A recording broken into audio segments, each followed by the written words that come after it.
Good morning. I'm Chaplain John Rawlison with the Homesteader Reserve Base Chapel, and thank you for joining us for day 3 of our Advent devotional series. Today's message starts with a reading from the Gospel of Luke, chapter 1, verses 5 through 10.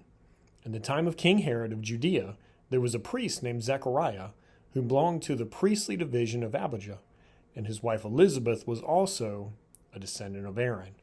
Both of them were righteous in the sight of God, observing all the Lord's commands and decrees blamelessly. But they were childless because Elizabeth was not able to conceive, and they were both very old. And once when Zechariah's division was on duty, and he was serving as a priest before God, he was chosen by lot, according to the custom of the priesthood, to go into the temple of the Lord and to burn incense. And when the time for the burning of incense came, all the assembled worshipers were praying outside.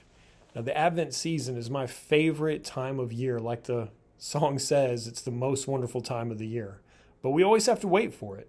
And then when Advent season is here, it's a season of waiting, and lines and traffic, and for packages to arrive, for gatherings, and for glimpses of hope and encouragement.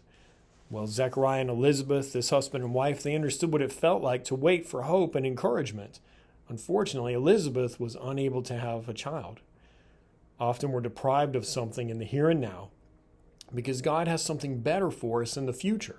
And Zechariah and Elizabeth, they wanted a child, and they faithfully prayed for one, but what they received was more than they could have imagined, a child who would become a great prophet. Now, Advent means coming, and something we look forward to, but that's not yet here. It's not uncommon for us to feel like God is running late in our lives.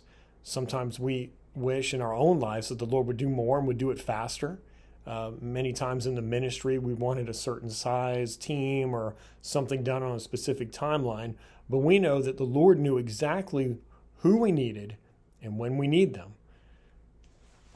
You see, Zechariah and Elizabeth, they were people of God, and they were waiting on God. In the meantime, they served Him faithfully, and they prayed with great anticipation.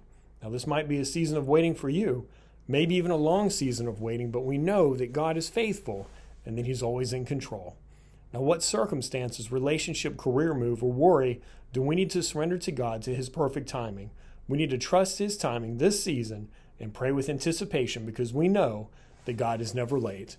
I pray this brought you hope and encouragement this morning. And until tomorrow, I'm Chaplain John Rawlison with the Homesteader Reserve Base Chapel.